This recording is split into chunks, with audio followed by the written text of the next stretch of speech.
This is Andrew at Drake Custom Base, and it is a pleasure to be back in the shop today with one of my own personal projects. This here is my prototype base that I built in 2017, and this is the very first what I called the cricket bases, or they're now called the M10 or Model 10s. This is the very first one, so it's very crude compared to the design as it stands today. This is the single cut version, which was the first, and then eventually went to a double cut, which most of them are now. For those who know anything about prototyping, things like that, you just got to get a working model together so you can start making changes to the design. You play it a while, you figure out what's not working, and then you make the next version with the changes that you designed to overcome any of the shortcomings of the initial design, and you just go that route. This is the first one. I really liked the sound of this bass. This bass sounds great. The neck feels amazing. It's gone through a couple different carves just to change the shape. I left it big to start with just so I can take some more wood away and change the shape and things like that. I really like where it's at now, and I love the woods I used. This was roasted swamp ash, and it's a one-piece back that I really like, and so that's going to stay. I'm going to do some changes on this, but this is going to stay as it is. You can see where initially we had a glossy neck, but then I discovered the hard wax oil that I've been using for the back of necks, and it feels amazing, so that got stripped off. There's a very crude markings that I put on there, number 1 of 2017.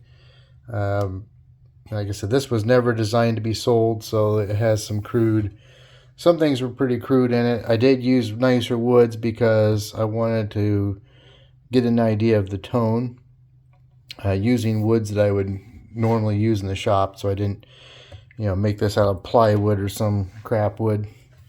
The top is more roasted swamp ash.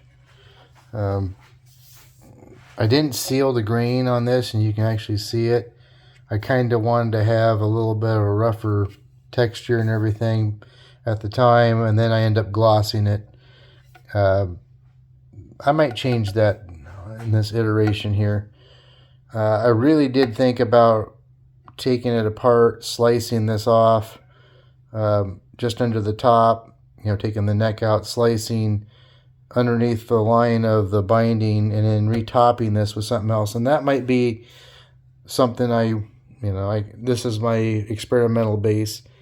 You can see one of the shortcomings of the original design was the binding turned out wonderful. I liked the binding, I liked the look of it, but when I was playing it, my wrist, it really, really was bad. And one attempt we tried to mitigate that was we just sanded this down and brushed a couple licks of finish over top, just to see, and it wasn't quite enough. So I think what we're going to do today is that I'm going to take this apart. I'm going to actually cut at an angle. I'm going to cut this at an angle across here, and I'm going to put this is a simulated ebony product. I believe this is called Rocklite, and I'm going to glue this on there, then reshape it so that it has, because it'll be cut. The unfortunate thing about this very first model is the sides on this are only 3/8 of an inch thick all the way around, and it's hollow except for 2 sections down the middle. So I don't have any forearm contour area. Really, if I start carving this down too far, I'll just punch through and there'll be a big ignorant hole there. The newer models of the Model 10, actually the wood, it widens out here, so I can actually roll that over. And I don't have binding on the current models. They're rounded edges. And like I said, this doesn't really look anything like the current Model 10s, but this was kind of where the idea originated from. So I'll leave these, I'll leave the pickups. I mean, I'll take them out for the modification, but those will go back in. I might do something different with the top, and it might just be a matter of once this piece is it's not really inlaid, but once it's glued on there and I've recarved and reshaped, I might actually mask it off to give a faux binding line to follow down along, and then I'll mask it off and maybe spray the top with a different color. I like the color of the roasted swamp ash for the back, so I might do, I mean, we talked about kind of a bone white top, but I was looking in my finish cabinet and I found that I do have some gold for like LP gold tops. I was planning on doing a gold top Les Paul style guitar, and that's what that was from, but that never happened. So I might just use that on this. And I'll leave the headstock probably glossy front and back. I'll take those to the buffer, give them a good polish. Frets are great. Everything else is great on the neck, so it won't take much. Yeah, I think we're just going to try to do this mod and see how that works, and then we'll go from there.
Well, I think I'll call this first half of the video complete, and we'll go ahead and load this video. This will be a two-parter. The second part of the video will show what I'm going to do with the top. I'm still somewhat undecided if I'm going to do the gold top or some other color. If you have any ideas, please put your ideas in the comment section. And who knows, maybe your idea will be what I use. Today's work, I got this completed. It needs to be wet sanded and buffed. However, I'll probably hold off on that until I do the finished work on the top. So if you've enjoyed this video, please hit the like and subscribe buttons. That gives us a big helping hand. And stay tuned for part 2.